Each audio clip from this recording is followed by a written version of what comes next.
Welcome. I'm Dan Torello with the Kluge Center at the Library of Congress. Our program today is titled China's Economic Expansionism, Threat or Opportunity? Carla Freeman will be moderating this conversation.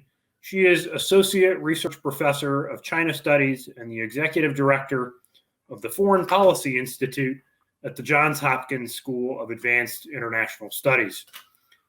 Until recently, she was also the second Library of Congress chair in U.S.-China relations. This is a program funded by the Carnegie Corporation of New York. Carla spent time at the library researching a book about how Chinese leaders view what they perceive as the U.S. effort to contain their country. With Carla today are Kent Calder, David Lampton, and Daniel Markey.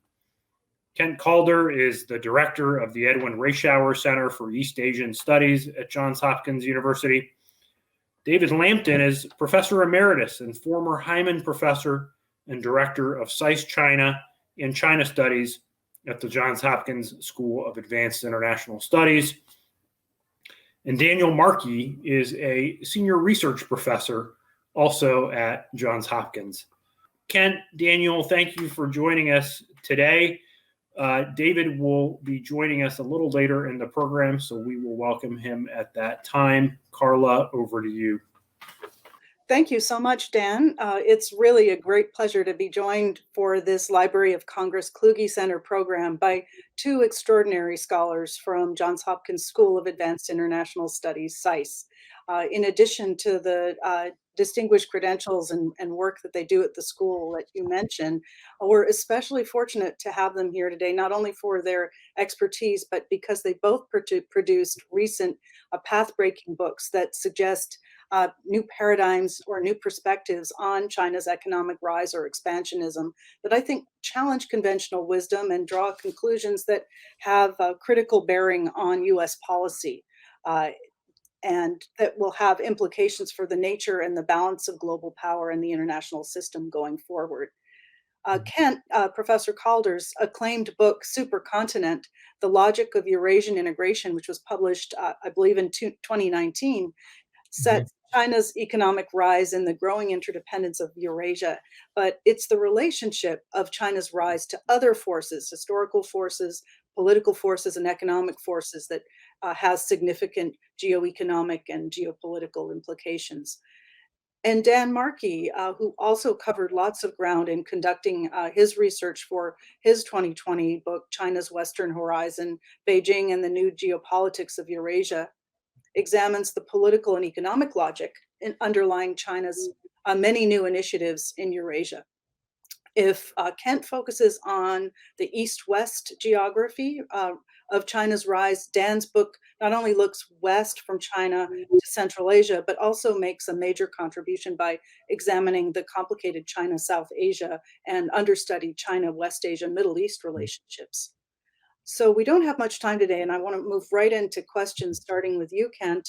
The theme of this conversation is China's economic expansionism. So my first question is a simple one. What can people learn from your book about that topic? Well, thank you very much, Carla. It's a real pleasure to be involved in this important program, and you have been doing very important things at the Library of Congress. I think there's four major points that are relevant to this topic of Chinese economic expansionism that I make in my book. The first of these is geography matters. China's in the center of populated Eurasia, and it borders 14 countries. The US, of course, borders too and has oceans, large oceans on either side. The second point, connectivity matters. When China is weak, connectivity means others can pressure China more, as was true during the first half of the 20th century in particular. When China is strong, connectivity helps it to expand and creates stronger temptations for that. BRI, which promotes connectivity through infrastructure, is thus, I think, a rational, highly rational grand strategy for China, as long as it's concentrated on Eurasia. And of course, there's indications that it has expanded, perhaps overexpanded as well. The third point, and of course, I would defer to those who look at internal part of China uh, also. But the third point is domestic factors matter to some significant degree. Basic industries like steel, for example, China is by far the biggest steel industry in the world. They have overcapacity. They need markets. We've seen a lot of that in the trade dumping and so on here.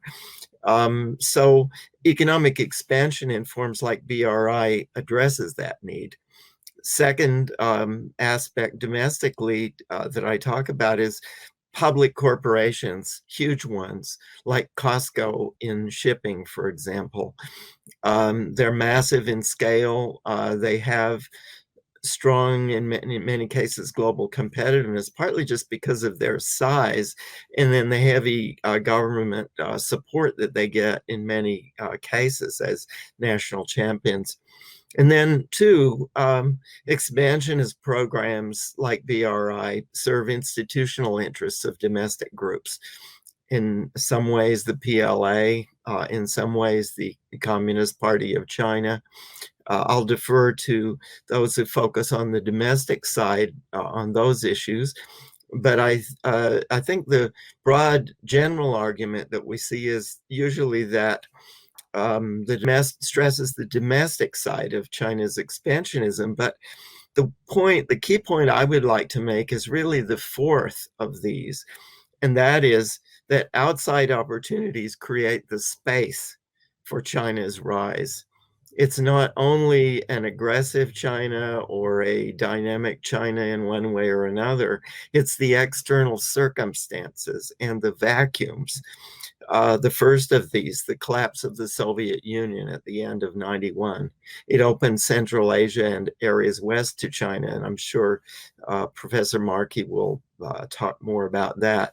Secondly, the birth of the new Europe through the expansion of NATO and the European Union during the Clinton and Bush 43 administrations.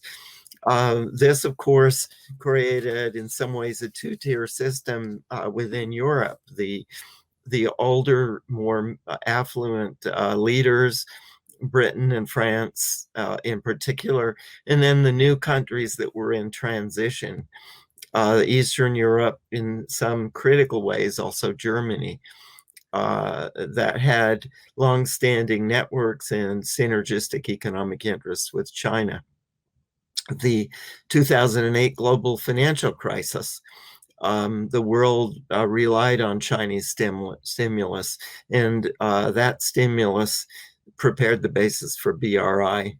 The Crimean crisis of 2014, it estranged Russia from Europe and forced it into the arms of China.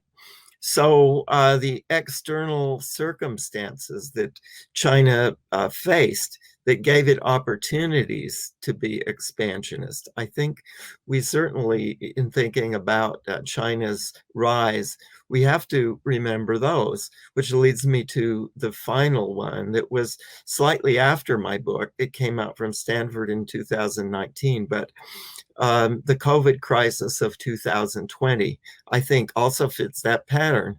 China is the only major economy that's growing, but it's growing in a world of course, tragedy and chaos as a result of the COVID crisis.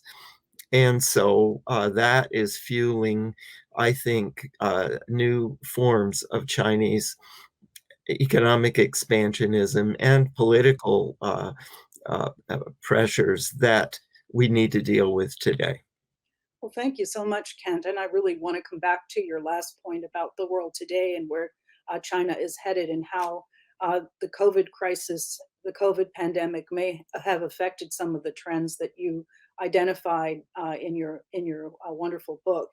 But Dan, I want to give you an opportunity to either seem like many places which would segue nicely into the work that you have done. Do you agree about that there are these external drivers that helped to create conditions for China's expansion west in your discussion of China's interaction with Central Asia as well as South and West Asia? Well, Carla, first, in a word, yes, I do very much. And let me just also say it's great to be able to join you and Professor Calder, whose work, his earlier work prior to the book that he's discussing today, really kindled some of my early thinking that led to this book. So it's great to be able to come full circle in a sense. As this comes to fruition. But absolutely, as Kent was talking and describing kind of the opportunities, but he's thinking in a sense in grand historical sweeping terms of sorts of opportunities that have presented themselves to China that China has taken advantage of. My work actually does something similar, but perhaps on a slightly smaller scale and more focused timeline.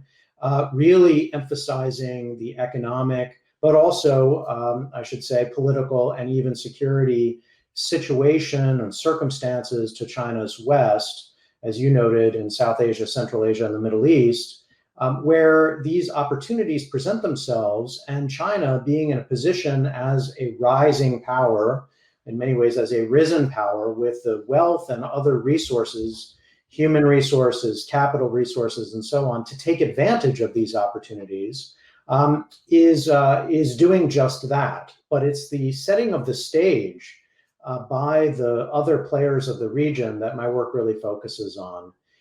So if to step back a bit, I mean, we are seeing a new type of economic statecraft from Beijing, even over the past decade. And I don't mean to diminish that. I think it's really important to appreciate that, yes, we've seen a kind of a secular trend of rising China and resources and wealth and capacity now over decades that contributes to a material shift in China's ability to influence its region and the world.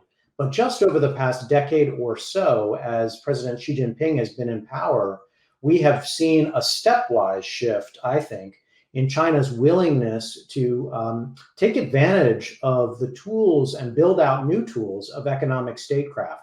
Things that many of us have thought about, like the Asian Infrastructure Investment Bank, or more broadly, the Belt and Road Initiative itself, or a subset of that, the China-Pakistan Economic Corridor.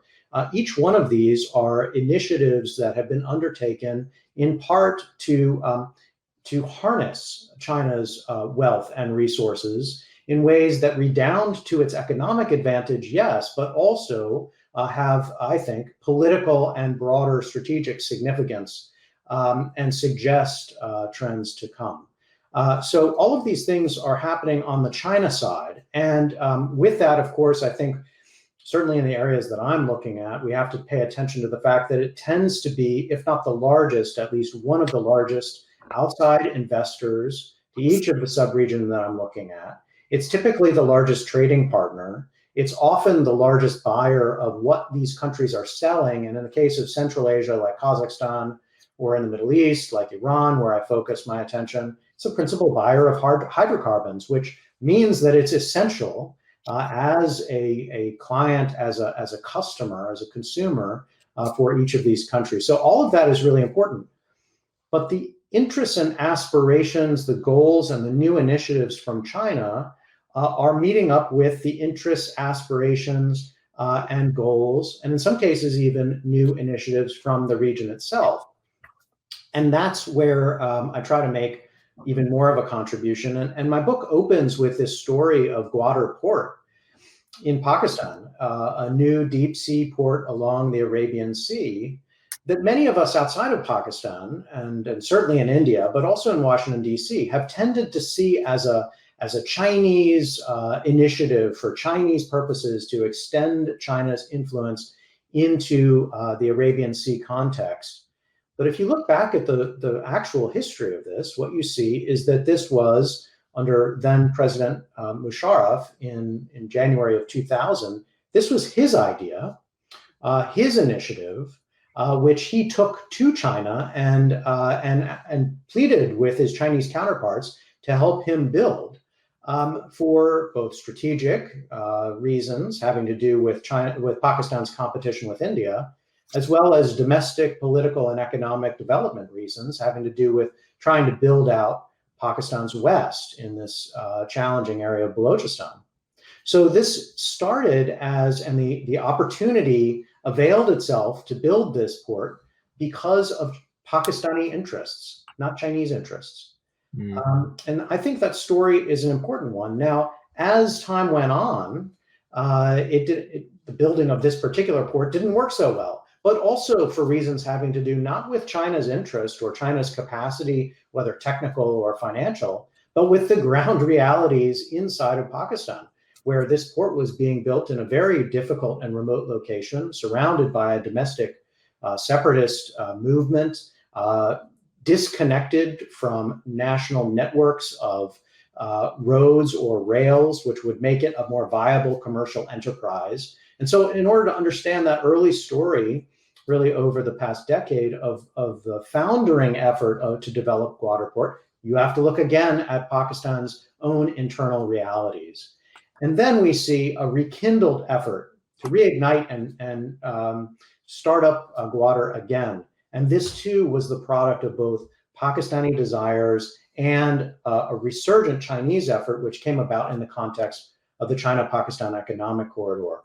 So if you put it all together, it is a story of push and pull and of the interconnectedness of Chinese interests and local interests. And that's the kind of story that I think we all need to pay much more attention to, whether at the macro historical level in the way that Professor Calder is doing, or in the narrow sense of the ebb and flow of everyday policy decisions in more of the way that I've been doing. Either way, it's really essential, and it's something that analysts here in the United States need to pay attention to. Yeah. Kent, I just want to give you an opportunity to comment on on some of what Dan said before we move on to another set of questions that we'd really like to be able to address. Yes, if I might just very briefly, first I should say it's a wonderful book, Dan Markey's book. It's finely grained, detailed, well-researched. And I think the broad point that the exigencies, the situation in local areas around the periphery of China draws China in and profoundly shapes the evolution of Chinese policies is certainly the case. As far as my research goes, I would agree very much with that point. And it also happens in other areas. I looked in greater detail at Europe, and I think in Eastern Europe, you can see some very parallel sorts of things happening.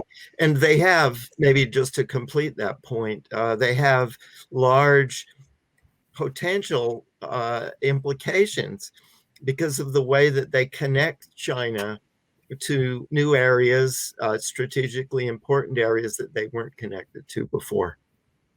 Well, I want to turn to David Lampton, whom I'm going to call Mike.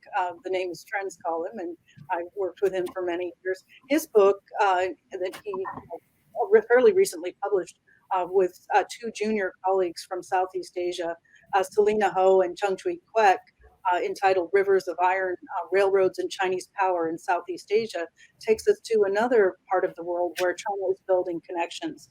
It draws on an incredible amount of field work in 7 countries, and it gives the reader a ground eye view of many of the projects that are unfolding, but then it also takes us analytically to a level that allows us to think about some of the what, how, and why questions I think that we all have about China's role in infrastructure development in particular. And of course, Kent has explored particularly Eurasia and the east-west dimension. Dan has looked to Central Asia and to the Middle East and South Asia, and I think you're focusing on Southeast Asia. And I wanted to give you an opportunity to relate what you learned about China's grand infrastructure plans for Southeast Asia to this question of China's economic expansionism. Well, thank you, and I'm glad to be with my esteemed former colleagues and current colleagues. So also, I can't help but think the Library of Congress and the great sinologist, staff researcher, Leo Orleans, that was there for many years. So this is a welcome opportunity. I think the first thing to say is we talk about the title of this panel's China's economic expansion. I would start out, and I think one of the major findings of the book is, not all the ideas in Asia come from China. And indeed, the idea of connectivity and building infrastructure, in this case, I look at high-speed rail and conventional speed rail. This was an idea that colonial powers had in the late 19th century and early 20th century. And then in the decolonialization and period after World War II, Southeast Asians early on thought about it. Even the Japanese in World War II undertook efforts to build railroads. So, and in fact, in the late 1990s, Southeast Asia asked China to get involved to a greater degree, and China said it didn't have the money, technology, and its priority was to build its own transportation. And it's really only in the period after the new millennium, 2000 on, China began to build its own railroad, a mass capital, and built the industry. And in a way, I think you can say China's responding to the demands and opportunities in Southeast Asia more than imposing some grand vision under BRI. That brings us to, I think, a second major finding in the book, and that is, what is the Belt and Road Initiative?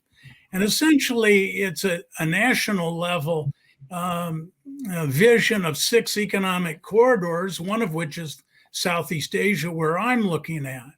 And it's the idea of building all sorts of connectivity, providing the infrastructure for rapid economic growth. But BRI wasn't a plan. Then the entrepreneurial Chinese system kicks in, all the enterprises, all the provinces, and they begin to launch out into the world with many projects, some well conceived, some not conceived. Some get provincial funding, but not central funding. So it's really the story of a sort of general idea that China's entrepreneurial system jumps on. And then they present proposals and negotiate deals. I don't mean to say the central government is not involved, but it's reactive in many cases as well as initiatory. The final big idea, I think, germane to this, is that Southeast Asian countries, and I would say all the countries around China's periphery, are each a special case. And some of those countries respond favorably to what China has to say. Others are very leery. For example, I think Laos and Thailand, Malaysia are relatively responsive to this set of Chinese ideas.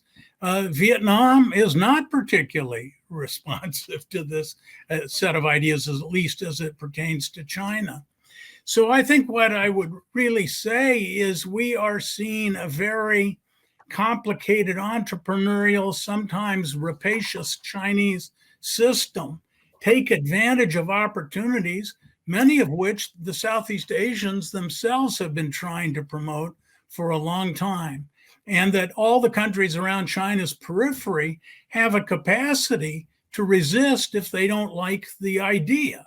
So I think that's one set of ideas. Just the other, of course, is what does this imply for international development policy? What's the role of infrastructure in development?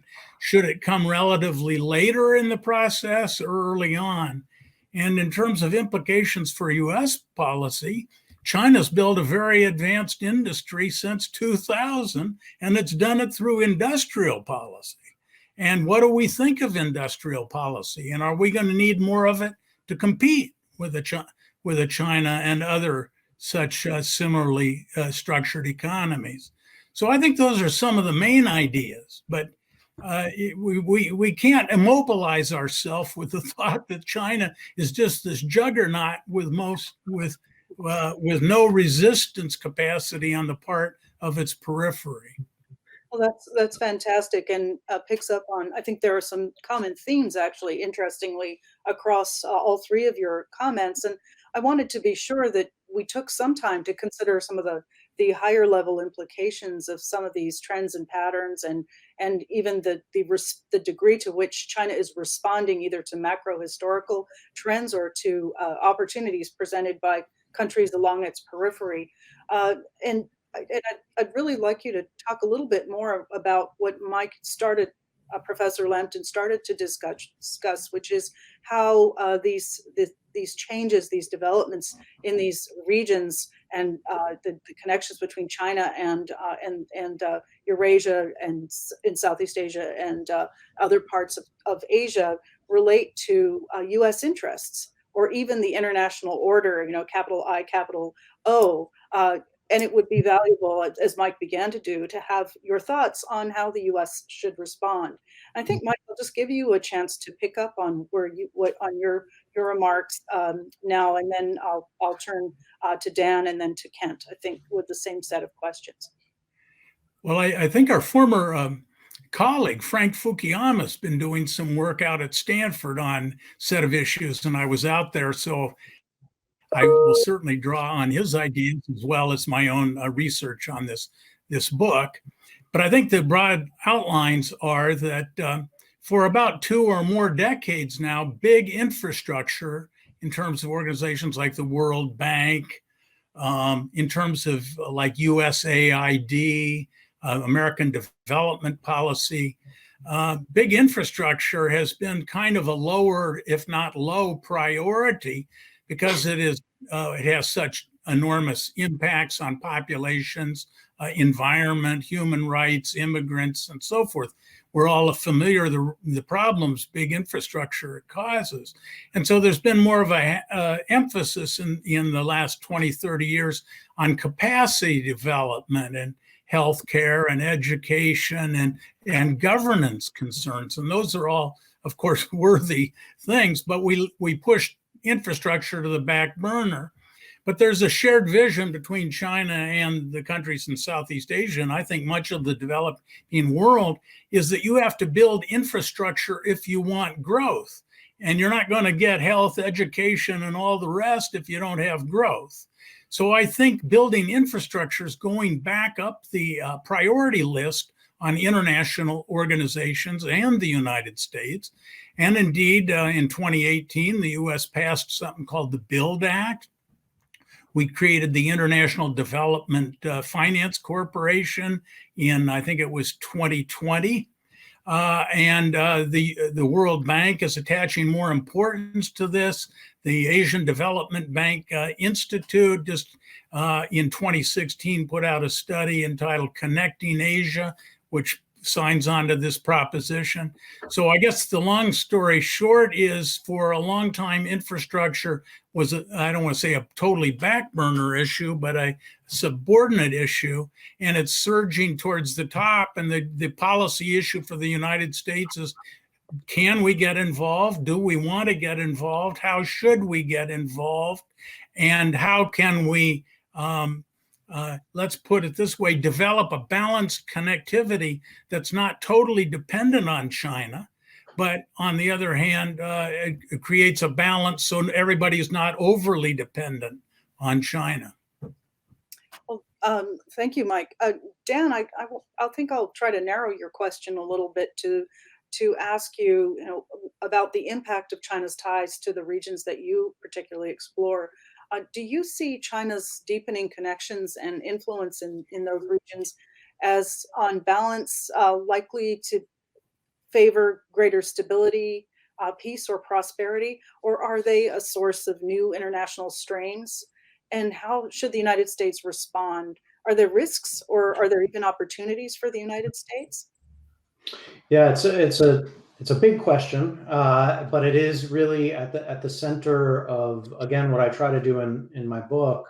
And part of what I try to do is come up with a means of analysis that I hope can be used not only in the areas of the world that I focused on, but more broadly. And in relatively simple terms, what I try to do is answer that question, the question of whether China's role is likely to be stabilizing or destabilizing. Try to answer it through, first, a domestic storyline, asking in terms of domestic, what I call political economy, that is, who's likely to gain and lose both economically and politically within societies where they are seeing an increasing Chinese role, starting with economics, but also extending increasingly into politics and even the security realm. And so I asked that question specifically for Pakistan, for Kazakhstan, and for Iran, because I see these as critical, if not the critical, certainly important players in each of the subregions that I'm looking at, and where you are seeing rapidly evolving ties to China. The second set of questions that I look at are at the sub-regional level, and I ask, is China's involvement in each of these subregions, that is South Asia, Central Asia, and the Middle East, how is that playing into existing dynamics within the region, geopolitical dynamics? So in South Asia, how is it affecting Pakistan's relations with India? In Central Asia, how is it affecting Russia's view of China's role in the region and Russia's relations with Kazakhstan is what I look at in particular. And in the Middle East, how is it affecting Iran's relations with Saudi Arabia, as well as Iran's relations and troubles, frankly, with the United States and the West? So I go through each one of these and I try to play it out. And you said, on balance, is it stabilizing or destabilizing? And of course, the answer is very complicated and necessarily so. But if we look at it, we see some clear potential and real positive payoffs to China's involvement, say in Pakistan, where China has invested in Pakistan's energy infrastructure in ways that were sorely needed. Pakistan is energy poor, has suffered through waves of brownouts and blackouts, in part because of the rickety nature of its own electrical grid and its power generation lack of capacity. And China is in a good place to help resolve that. So these are demands, and China has some degree of supply. So that's a positive side. And we can see versions of that in Kazakhstan with roads and rails, or in Iran also with things like the Tehran metro system. Not everything that China is doing in these societies is necessarily bad or detrimental at all. It can be very positive. However, we should also look to some of the potential and real downsides that we're already beginning to see. Areas where we are seeing economic development, yes, but also contributing to existing political cleavages within these societies. We are seeing some parts of each of these societies win, so to speak, disproportionately from Chinese investments. They are able to siphon off resources or better harness Chinese capabilities in ways that other parts of these societies are not. And these tend to be not terribly liberal, elite-dominated, not terribly democratic societies in much of this part of the world. And those already elite, well-placed individuals and groups tend to be siphoning off more of the benefits of these relations than everyone else is. So we are seeing economically the winners are winning more, and the losers, often the broad segment of societies, are winning less or even losing. Politically, the story seems to play out in similar terms, which is highlighting the opportunities for already illiberal and in many cases pretty repressive regimes to take advantage of what China has to offer, technologies and know-how, as well as simply financial resources, to keep themselves entrenched in power and repress political opponents even more effectively than they have in the past. And then at a strategic or military level, we are not, unfortunately, seeing that as China gets involved more, say in Iran or in Pakistan, that is calming regional tensions, say between Iran and Saudi Arabia or between Pakistan and India. To the contrary, it seems to be continuing to fuel those competitions, those conflicts, possibly even making them worse, making India more wary and skeptical, more even belligerent and worried about China's involvement. And this, in turn, can lead to greater security instability over the short, medium, and long term. So if you add it all up, you get, again, a mixed story, but one that looks troubling from at least my perspective, and doesn't necessarily lead to the conclusion that greater Chinese involvement in this broad region will lead to greater peace, greater harmony, or greater cooperation over time. Oh, thank you, Dan. Well, Kent, I mean, Professor Calder, your book is describing nothing short of a systems transformation, the potential emergence of this new supercontinent. Is this a rival to the U.S. supercontinent and its hegemony? What does it mean for American leadership in the transformed global system that you see as emerging? And how should the U.S. be interacting with systemic change? It's a big question, but one that you tackle in your book. Well, that is exactly the point that I would make in response to the very interesting presentations by my two colleagues. I agree with almost all of the details, but I think one has to go back to the first 2 points that I made at the beginning of my talk. First, geography matters.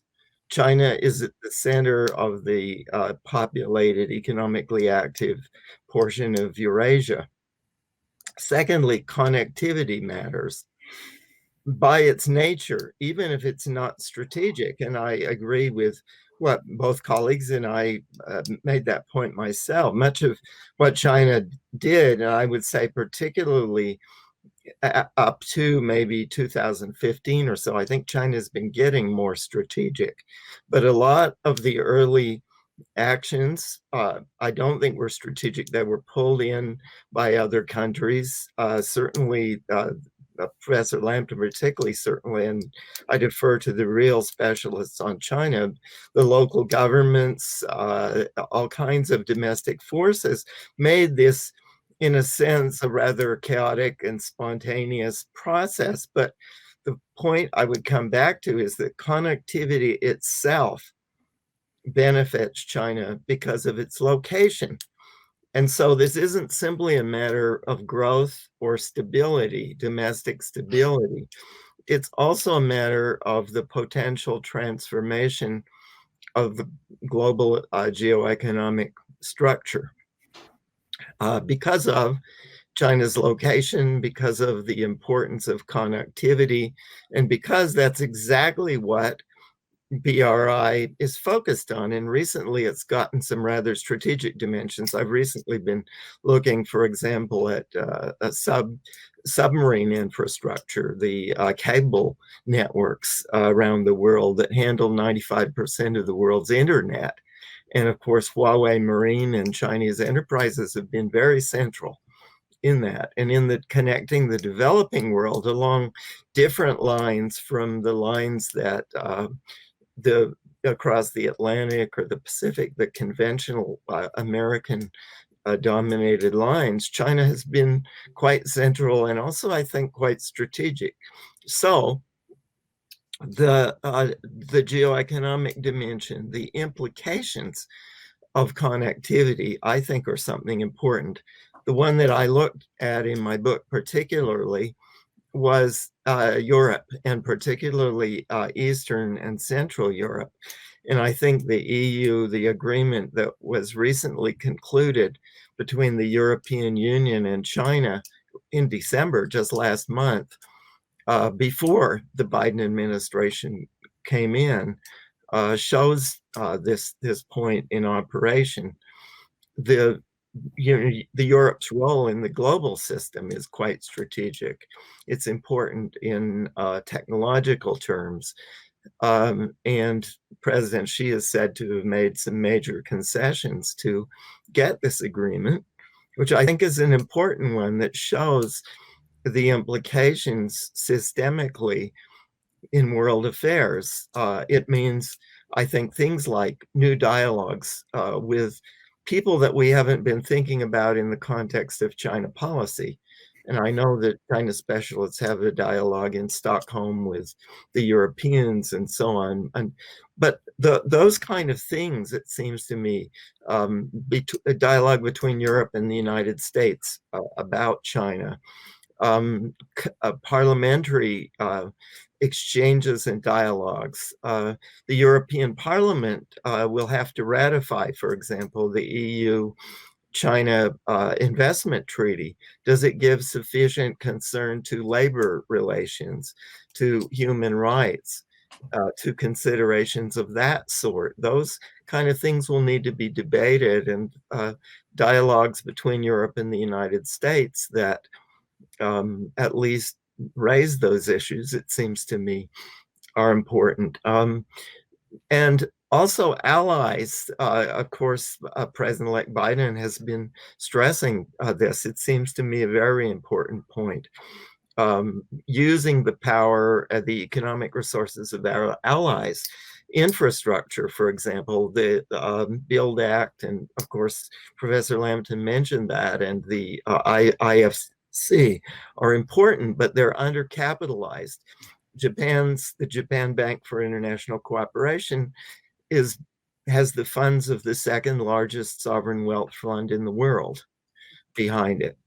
And cooperative infrastructure projects between, for example, the IFC and the Japanese, or the IFC and the European Reconstruction Bank, things that leverage the capabilities of the United States alone, I think are important, because the issue here is one that has some transcendent global importance. The final point, as I said, I think the security and the economic agendas are intertwined with one another. I've always believed that it's important to recognize China's role as a constructive stakeholder in that sense.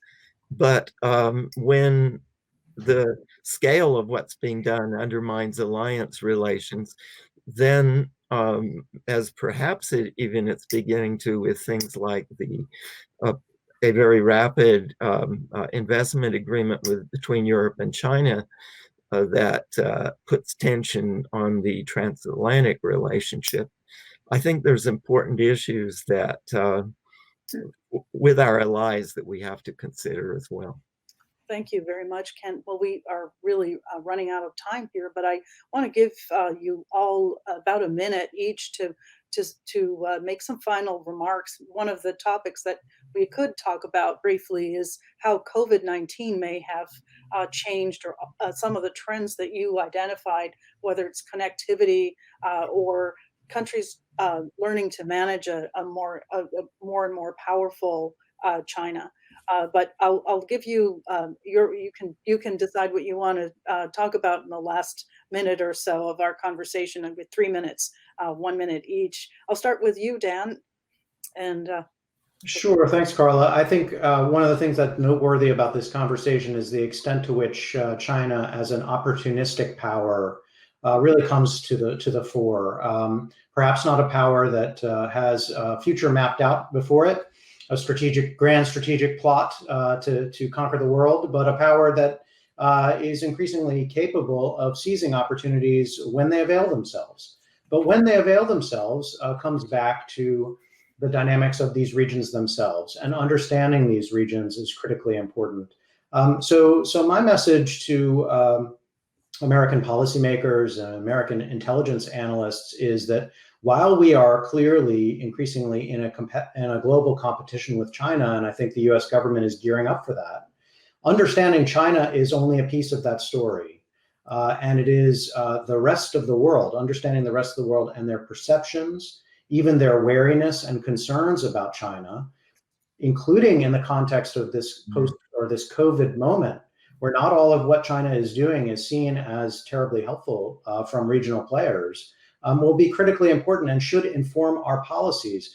Our response ought not to be to respond to China, but to respond to China in a context that is informed by the interests and aspirations of these third countries. That's where a lot of our focus needs to remain.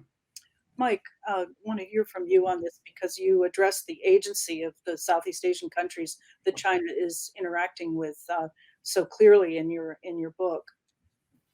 Yeah, my colleagues' points are just excellent, and I found myself nodding my head continually in a positive way.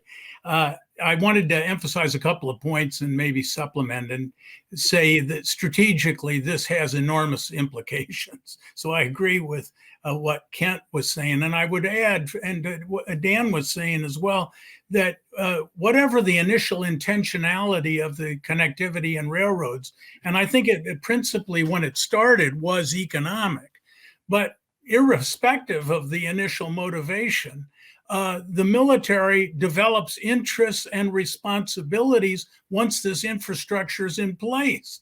So to put it crudely, the military interest and strategic interests follow the infrastructure development. And at some point, you've just got to say, as I think Kent did, this has both military and economic implications. Secondly, there is a big Chinese vision here, and I think it was captured in both my colleagues' remarks, and it was captured by an interview I had with one of the Central Committee's economic advisors. He says, all economic roads used to lead to Rome. Well, now they lead to Beijing, metaphorically speaking. In case I missed the point, he went on to say, we used to talk about the flying geese with Japan in front. Well, now we're thinking of flying geese with China in the lead. So I think, however chaotic and entrepreneurial the initial motivation was, it has implications that could not have been foreseen, but we are beginning to see in the directions my colleagues said.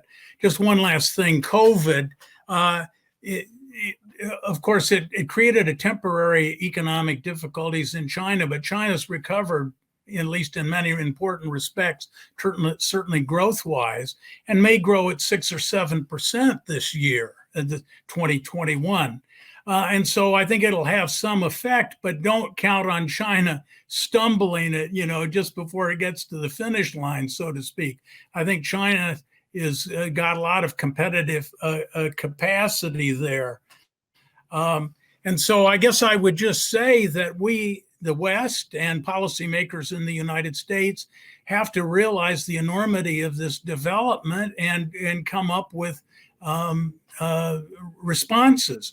And how we're going to do that, given our big agenda of other issues, where does this fall on the agenda items of even security issues for the new administration? So anyway, I've enjoyed very much the opportunity to speak with my colleagues.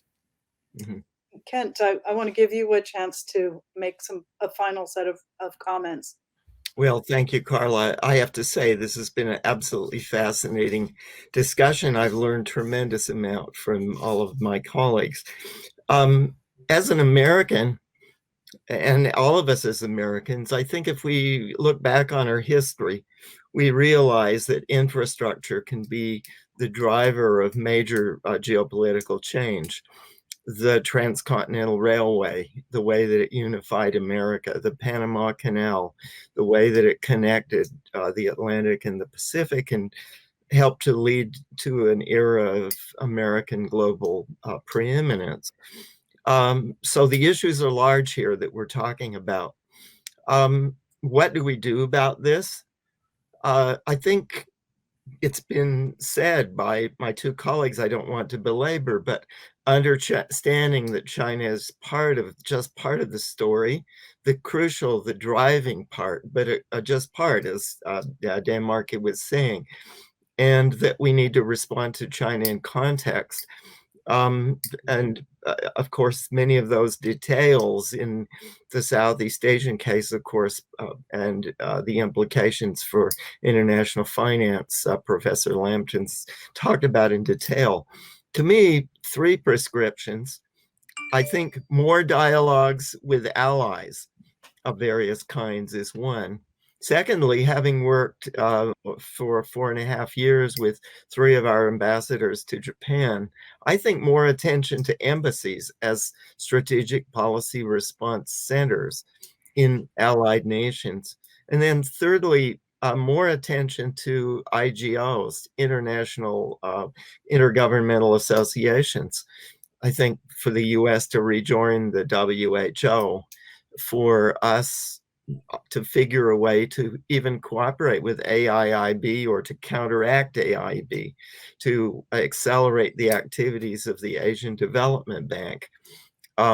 We're going back to COP21, I think, to deal with environmental questions. WIPO and intellectual property. China's becoming very active in these things, and the world needs to, while recognizing China as a stakeholder, also to make sure that the playing field is balanced as we come to a period, I think, of major global transformation. Well, thank you all very much for it. I think the word fascinating is the right one, Kent. A fascinating conversation. It was my honor to host you colleagues today, and I want to congratulate you all on your timely and really exceptionally outstanding books and the contributions that all of them make to making sense of this world that's in transformation and China's economic rise. And to be continued. Thank you very much, all of you. Thank you. Thank you.